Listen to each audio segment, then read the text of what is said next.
Hello everyone. GST में complexities की बात हो और रिफंड की बात ना आए, उसमें ऐसा नहीं हो सकता। Refund is considered as one of the most complicated topic in GST. लोगों को लगता है कि ये जो रिफंड की प्रोविजंस है जीएसटी में वो बहुत ही ज्यादा कॉम्प्लिकेटेड है। जो रिफंड अप्लाई करने वाला पर्सन है उसको भी लगता है, और जो रिफंड प्रोसेस करने वाले जीएसटी ऑफिसर से कई बार उनको भी ये लगता है।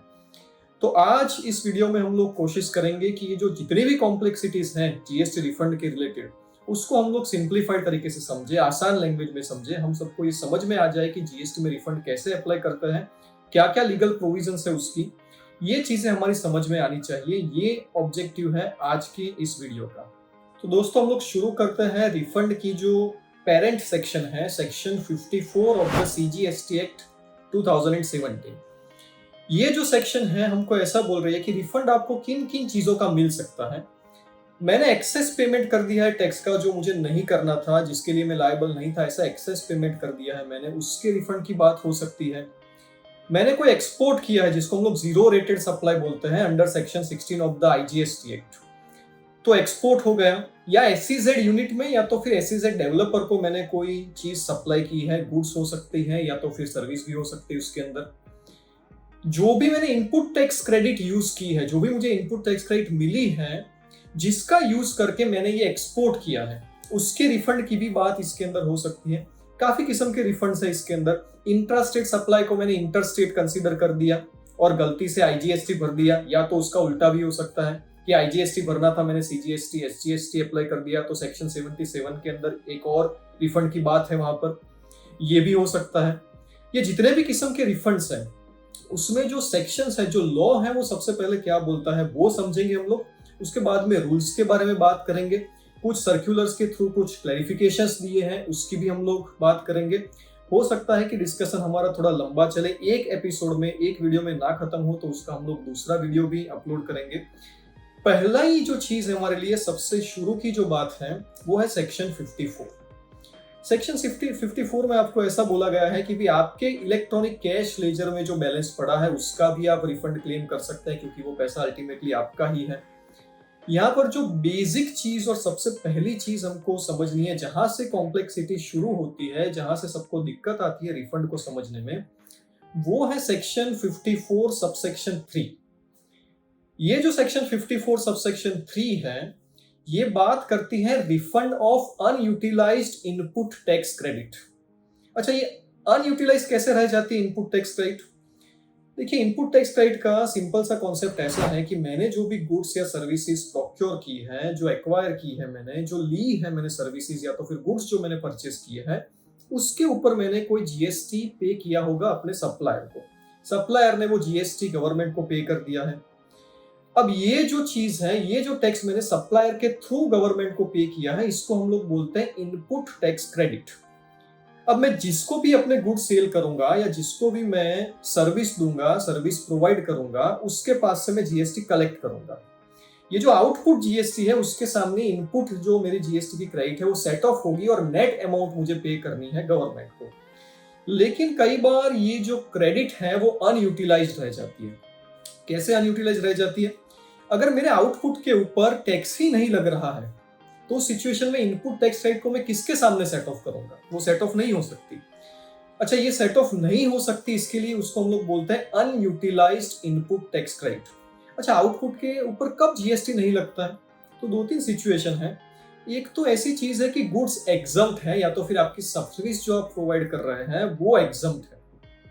अच्छा, अगर एग्जम्प्ट है मेरी सर्विस या तो फिर मेरा सप्लाई अगर एग्जम्प्ट है, तो मैं इनपुट टैक्स क्रेडिट के लिए एलिजिबल ही नहीं हूं, मैं इनपुट टैक्स क्रेडिट ले ही नहीं सकता हूं। अच्छा, तो दूसरी कौन सी सिचुएशन हो सकती है? तो उसके लिए आपको देखना पड़ेगा section 16 of the IGST act, जो है zero rated supply. Zero rated supply किसको बोलते हैं हम लोग? मैंने कोई गुड्स एक्सपोर्ट किया। अच्छा, गुड्स को मैं एक्सपोर्ट करता हूं तब क्या सिचुएशन होती है? या तो फिर सर्विस को भी अगर मैं एक्सपोर्ट करता हूं तो क्या सिचुएशन होती है मेरे लिए? या तो मैं उसके ऊपर आईजीएसटी पे करूं और उसके बाद में उस आईजीएसटी का रिफंड क्लेम करूं, या तो ऐसा भी हो सकता है कि मैं बिना आईजीएसटी पे किए गुड्स को या सर्विसेज को एक्सपोर्ट कर देता हूं। अगर मैंने बिना आईजीएसटी पे किए इसको अगर एक्सपोर्ट किया है, तो उस सिचुएशन में क्या होगा? आउटपुट के ऊपर टैक्स है नहीं, इनपुट जो है मेरी अनयूटिलाइज रह जाएगी, तो वहां पर इनपुट टैक्स क्रेडिट जो अनयूटिलाइज है उसके रिफंड की बात आ सकती है। दूसरा, डीम्ड एक्सपोर्ट भी कई बार हो सकता है। आपने एसईजेड को सप्लाई किया, एसईजेड यूनिट को या एसईजेड डेवलपर को, वहां पर भी यही जीरो रेटिंग का कॉन्सेप्ट है कि वो जीरो रेटेड है, उसके ऊपर आईजीएसटी आपको पे करने की जरूरत नहीं है, सब्जेक्ट टू सर्टेन कंडीशंस। तो अगर मेरा जो आउटपुट सप्लाई है दोस्तों, वो अगर जीरो रेटेड माना जाता है under section 16 of the IGST act, तो उस सिचुएशन में जैसे मैंने आपको बताया, दो ऑप्शन रहते हैं मेरे पास, या तो मैं on the basis of making the payment of IGST उसको क्लियर करूं, या तो फिर बिना आईजीएसटी पे की इसको मैं क्लियर करूं। इसकी प्रोसेस डिटेल में हम लोग रूल नंबर 89 से लेके रूल नंबर 97 की जब बात करेंगे तब समझेंगे। अभी हम लोग सिर्फ पहले कॉन्सेप्ट समझ लेते हैं। अगर मैंने बिना आईजीएसटी पे किए जीरो रेटेड सप्लाई किया है अपना, तो उस सिचुएशन में मेरी जो इनपुट टैक्स क्रेडिट है वो अनयूटिलाइज्ड रहती है, and as per section 54 subsection 3 I am eligible for refund of that unutilised input tax credit, उसके लिए मैं एलिजिबल हूं। अच्छा, दूसरा, कब मैं अनयूटिलाइज्ड इनपुट टैक्स क्रेडिट के लिए एलिजिबल हो सकता हूं एज पर सेक्शन 54 सबसेक्शन 3? तो एक कॉन्सेप्ट है इन्वर्टेड ड्यूटी स्ट्रक्चर का। What is inverted duty structure? तो जो भी मैं सप्लाई कर रहा हूं उसके ऊपर जो जीएसटी का रेट है वो मेरे इनपुट के रेट से कम है। तो इनपुट का रेट ज्यादा, आउटपुट का रेट कम। अब अगर इनपुट का रेट मेरा कम ज्यादा है और आउटपुट का रेट अगर कम है, तो उस सिचुएशन में मैं पूरी अपनी इनपुट टैक्स क्रेडिट को यूटिलाइज नहीं कर सकता। उस सिचुएशन में भी मेरे पास अनयूटिलाइज इनपुट टैक्स क्रेडिट बच जाती है। अब ये जो मेरे पास अनयूटिलाइज इनपुट टैक्स क्रेडिट बची है because of the inverted duty structure, या तो because of zero rated supply of goods और सर्विसेज, वहां पर अंडर सेक्शन 54 सबसेक्शन 3 में मैं रिफंड के लिए अप्लाई कर सकता हूं। अच्छा, रिफंड के लिए कैसे अप्लाई करेंगे? जैसे मैंने आपको बताया कि प्रोसीजरल चीजें जितनी भी है, रूल्स हैं, सर्क्यूलर्स हैं, ये सब हमको समझना है डिटेल में। लेकिन कॉम्प्लिकेटेड चीजें समझने से पहले बेस तो हम लोग समझ ले कि कहां से ये सारी चीजें आ रही हैं। तो जो सेक्शन 54 सबसेक्शन 3 आपको बोल रहा है वो दो चीजों के बारे में बात कर रहा है, या तो आपका जीरो रेटेड सप्लाई है या तो इन्वर्टेड ड्यूटी स्ट्रक्चर है। तो आप अपनी जो भी अनयूटिलाइज्ड इनपुट टैक्स क्रेडिट है उसके रिफंड के लिए अप्लाई कर सकते हैं।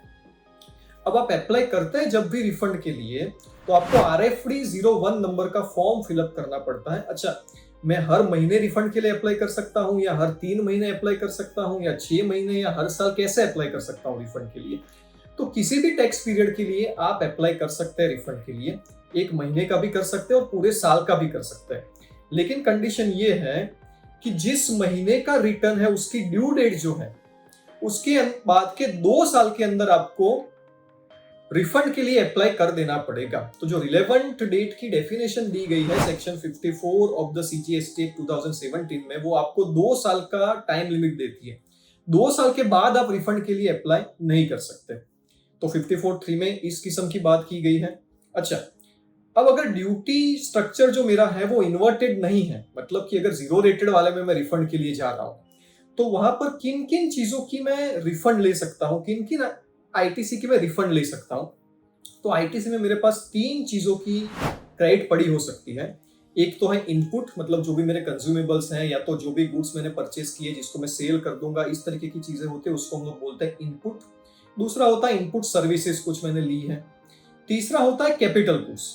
कैपिटल गुड्स का सीधा साधा मतलब जीएसटी में ऐसा है कि जो भी चीज आपने कैपिटलाइज की है बुक्स ऑफ अकाउंट्स में, वो सारी चीजें आपके लिए कैपिटल गुड्स है।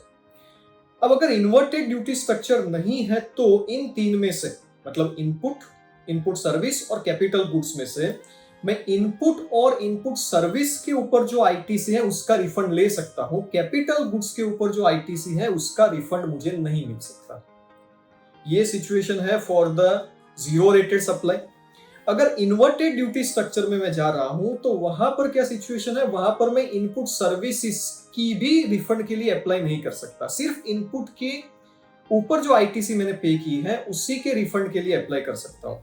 तो जीरो रेटेड के लिए इनपुट और इनपुट सर्विस दोनों, लेकिन अगर इन्वर्टेड ड्यूटी स्ट्रक्चर है तो उसके अंदर सिर्फ और सिर्फ इनपुट। इसके ऊपर काफी डिबेट हुई। एक वीकेसी फुटस्टेप करके केस हुआ गुजरात हाईकोर्ट में, जिसमें गुजरात हाईकोर्ट ने बोला कि भाई आप इनपुट सर्विस के ऊपर भी रिफंड के लिए अप्लाई कर सकते हैं अंडर रूल नंबर 89 सब रूल नंबर 5।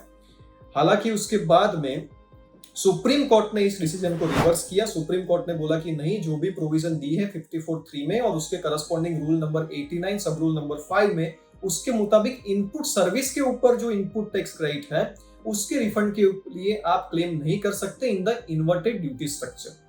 इसमें कुछ फॉर्मूलाज भी है कैसे इसको अप्लाई करते हैं। रूल नंबर 89 देखना पड़ेगा हमको, उसके लिए रूल नंबर 89(4) और 89(5) वो बाद में हम लोग देखेंगे, डिटेल में समझेंगे। अभी प्रोविजंस की बात कर देते हैं। अब जैसे ही आपने रिफंड के लिए अप्लाई किया, तब जो प्रॉपर ऑफिसर होगा उसके पास क्या ऑप्शन रहता है, किस तरीके से चीजें काम करती हैं। जब भी मैंने रिफंड के लिए अप्लाई किया तो प्राइमरी स्क्रूटिनी होगी मेरे रिफंड की, और अगर उसको प्रीमा फेसी सब कुछ ठीक लग रहा है तो मुझे एक एक्नॉलेजमेंट देगा कि आपने इस तारीख को रिफंड फाइल किया है। अब जिस तारीख को ये एक्नॉलेजमेंट मुझे मिला है, जिस तारीख का एक्नॉलेजमेंट मुझे मिला है, वही डेट मानी जाएगी जिस तारीख को मैंने रिफंड के लिए अप्लाई किया है उस तारीख को। अगर उसको लगता है कि भाई इसमें कुछ गड़बड़ है, कुछ डॉक्यूमेंट्स कम है, ऐसी कोई चीज है, तो वो आपको RFD 03 में एक डेफिशिएंसी मेमो देगा। डेफिशिएंसी मेमो का मतलब ये होता है कि भाई आपका जो रिफंड क्लेम है उसको अभी हम लोग एक्सेप्ट नहीं कर सकते, उसमें इतनी इतनी डेफिशिएंसीज है, तो आप उसको सुधार के लाओ। अब ये चीज उसको कब कर देनी है, या तो RFD 02 में वो आपको एक्नॉलेजमेंट देगा, या तो RFD 03 में डेफिशिएंसी मेमो देंगे। Please understand this thing carefully. RFD 01 में मैंने अप्लाई किया रिफंड के लिए, अगर RFD 02 मिल जाता है मुझे तो इसका मतलब है कि उन्होंने मेरे रिफंड क्लेम को प्राइमा फेसी एक्सेप्ट किया है। स्क्रूटिनी बाद में करेंगे। अगर उसने मुझे RFD 03 दिया है, उसका मतलब ये है कि डेफिशिएंसी मेमो आया, अब मुझे रिफंड को क्लेम को दोबारा फाइल करना पड़ेगा। Please understand this thing very carefully. ये RFD 02 या तो RFD 03 दोनों चीज उसको 15 डेज के अंदर, जिस तारीख को आपने रिफंड अप्लाई किया है उसके 15 दिन के अंदर, या तो RFD 02 एक्नॉलेजमेंट या तो डेफिशिएंसी मेमो RFD 03 15 दिन के अंदर वो दे देना पड़ेगा। Now, if he is issuing RFD 03 deficiency memo, तो उसमें क्लियरली ऐसा मेंशन किया गया है कि उसके बाद में जब भी मैं डेफिशिएंसी को ठीक करके एप्लीकेशन दूंगा, उसको नई एप्लीकेशन माना जाएगा, फ्रेश एप्लीकेशन। और ये RFD 03 केवल एक बार दिया जा सकता है, उसके बाद में दोबारा RFD 03 नहीं दिया जा सकता। तो 15 दिन के अंदर या तो RFD 02 आएगा या तो RFD 03 आएगा। RFD 02 आया उसका मतलब है एक्नॉलेजमेंट मिला मुझे, RFD 03 आया मतलब मुझे दोबारा रिफंड की एप्लीकेशन फाइल करनी पड़ेगी डेफिशिएंसीज को ठीक करने के बाद। अब उसके बाद में अगर हम लोग देखें सेक्शन 54 जो है, उसके बाद में 4, 5, 6, 7, 8 नंबर की सबसेक्शंस है इसमें 54 में, उन सबका क्रक्स थोड़ा देख लेते हैं। उसके अंदर क्या क्या चीजें की बात की है वो हम लोग पहले समझ लेते हैं। इन्होंने ऐसा बोला है कि अगर भी आपका 0 रेटेड सप्लाई वाला रिफंड है, उसके लिए आपने क्लेम किया है, उसके लिए अप्लाई किया है, तो 7 दिन के अंदर आपको प्रोविजनल रिफंड मिल जाना चाहिए। प्रोविजनल रिफंड कितना है? 90% of the amount you have claimed. जो ITC आपने क्लेम की है एज अ रिफंड, उसका 90% वो आपको 7 दिन के अंदर दे देंगे। RFD 04 में प्रोविजनल रिफंड का आपका ऑर्डर पास होगा। और जो फाइनल ऑर्डर है उसको कब तक दे देना है? तो फाइनल ऑर्डर वो आपको दे देंगे within 60 days from the date of filing of the refund application. तो जिस तारीख को उसने एक्नॉलेजमेंट दिया RFD 02 में कि भाई यस आपकी ये जो रिफंड की एप्लीकेशन है इस तारीख की गिनी जाएगी, उसके 60 दिन में फाइनल ऑर्डर मिल जाना चाहिए। फाइनल ऑर्डर जो आएगा वो आएगा RFD 06 में। तो टाइम लिमिट को ऐसे समझिए, 2 साल के अंदर मैं रिफंड के लिए अप्लाई करूंगा, 15 दिन के अंदर या तो RFD 02 आएगा या तो RFD 03 आएगा। RFD 02 मतलब एक्नॉलेजमेंट, उसके बाद में 7 दिन के अंदर प्रोविजनल रिफंड मुझे मिलना चाहिए 90%, और 60 डेज के अंदर मुझे फाइनल ऑर्डर मिलना चाहिए रिफंड का। अगर RFD 03 आया है उसका मतलब ये हुआ कि मुझे फ्रेश एप्लीकेशन डालनी पड़ेगी, और जब मैं फ्रेश एप्लीकेशन डालूंगा उसको गिना जाएगा अ न्यू एप्लीकेशन। अच्छा, इसके बाद में एक और इंपॉर्टेंट चीज समझनी है हमको, सेक्शन 5410 और सेक्शन 5411 ये क्या बात कर रही है। जब भी मैं ITC के रिफंड के लिए जा रहा हूं अंडर सेक्शन 54 सबसेक्शन 3, उस वक्त मैं जब भी जिस तारीख को रिफंड के लिए अप्लाई कर रहा हूं उस तारीख को मुझे देखना है कि उस तारीख तक के जितने भी मेरे GST के रिटर्न्स ड्यू है उसको मुझे पहले फाइल करना पड़ेगा। अगर वो रिटर्न्स फाइल नहीं किए मैंने, then I can not apply for the refund. ये दिया गया है सेक्शन 54 सबसेक्शन 10 में। दूसरा, अगर मेरा कोई टैक्स का पेमेंट बाकी है, इंटरेस्ट का पेमेंट बाकी है, ऐसी कोई चीज बाकी है, तो मेरे रिफंड की अमाउंट के सामने उसको जीएसटी डिपार्टमेंट सेट ऑफ कर देगा। 5411 हमको ऐसा बोल रहा है कि जो भी चीज आप रिफंड के लिए अप्लाई करते हैं, if it is a matter of appeal या मैटर ऑफ लिटिगेशन है, कमिश्नर को लगता है कि giving this kind of refund can prejudicially affect the interest of revenue और adversely affect the interest of revenue, तो उस सिचुएशन में वो आपके रिफंड को विथहोल्ड कर सकते हैं, वो आपके रिफंड को रोक सकते हैं। तो कमिश्नर को अगर ऐसा लगता है तो उस सिचुएशन में ये सिचुएशन भी हो सकती है। दूसरा, सेक्शन 27 में कैजुअल टैक्सेबल पर्सन और नॉन रेसिडेंट टैक्सेबल पर्सन को एडवांस टैक्स भरने की बात है। रजिस्ट्रेशन लेने से पहले ही उनको एडवांस टैक्स भरना पड़ता है। तो जब वो एडवांस टैक्स भरते हैं, उसमें जब लास्ट रिटर्न वो फाइल करेंगे, उस वक्त उनको उसका रिफंड मिलेगा। ऐसी चीज दी गई है सेक्शन 54 सबसेक्शन 13 में। अच्छा, ये सारी चीजों का डिस्कशन करने के बाद हमको देखना है about the interest on refund. अच्छा, इंटरेस्ट ऑन रिफंड है वो कौन से सेक्शन में दिया गया है? तो सेक्शन 56 में। जैसे मैंने आपको बताया कि मुझे फाइनल ऑर्डर मिल जाना चाहिए within 60 days from the date of application of the refund. अगर ये फाइनल मुझे रिफंड नहीं मिलता है 60 डेज के अंदर, तो सेक्शन 56 सबसेक्शन 1 मुझे ऐसा बोल रही है कि जिस तारीख को ये 60 डेज एक्सपायर हो रहे हैं, उसके बाद से जिस तारीख को मुझे रिफंड मिल रहा है, तब तक का इंटरेस्ट जीएसटी डिपार्टमेंट को मुझे देना पड़ेगा। कितना इंटरेस्ट? 6% per annum. दूसरी एक चीज यहां पर यह बताई गई है कि अगर कोई अपीलेट अथॉरिटी या ट्रिब्यूनल या कोर्ट के ऑर्डर की वजह से रिफंड मुझे मिल रहा है, तो उस ऑर्डर के बाद मैं जब रिफंड के लिए अप्लाई करूंगा, उसके 60 डेज के अंदर अगर मुझे नहीं मिल रहा है रिफंड, तो ये 6% की जगह पर वो मुझे 9% per annum rate of interest से इंटरेस्ट का पेमेंट करेंगे। तो कोर्ट, ट्रिब्यूनल, उन सब चीजों में अगर 60 डेज में अगर मुझे नहीं मिल रहा है रिफंड, तो 9%, बाकी नॉर्मल केसेस में 6% का इंटरेस्ट जीएसटी डिपार्टमेंट को मुझे पे करना पड़ेगा। कब से शुरू होगा? जब ये 60 डेज मेरे एक्सपायर हो जाएंगे, उसके बाद। एक और सेक्शन है सेक्शन 55, जहां पर स्पेसिफाइड पर्सन है, यूनाइटेड नेशंस एजेंसीज है और इस तरीके के लोग हैं, उनके ऊपर जीएसटी तो नहीं लगता है, लेकिन वो भी अपनी आईटीसी के रिफंड के लिए हर क्वार्टरली क्लेम कर सकते हैं। तो वो चीज दी गई है सेक्शन 55 के अंदर। तो आज हम लोगों ने इतनी चीजें देखी। सेक्शन 54 को बेसिक देखा, सेक्शन 56 को देखा और सेक्शन 55 को देखा। हालांकि ये तो सिर्फ शुरुआत है रिफंड को समझने की। अगर मैं इतनी चीजों को ना समझ पाऊं ठीक से, तो जीएसटी में रिफंड के रिलेटेड जितने भी रूल्स हैं, उसमें जो भी कॉम्प्लिकेशंस हुए, फिर उसके लिए जो भी सर्कुलर्स इश्यू हुए, जो भी डिबेट्स हुई, जो भी कोर्ट के केसेस हुए, वो जो डिस्कशन मुझे करना है, वो हम लोग ठीक से नहीं कर पाएंगे। तो आज के एपिसोड में हम लोग बस इतना लीगल प्रोविजन की ही बात कर रहे हैं। नेक्स्ट सेशन जब हम लोग लेंगे इसका, तब हम लोग बात करेंगे रिफंड के रिलेटेड जितने भी रूल्स हैं और सर्कुलर्स हैं उसका। कोई क्वेश्चन है या क्वेरी है तो आप कमेंट बॉक्स में लिख सकते हैं friends. Thank you very much.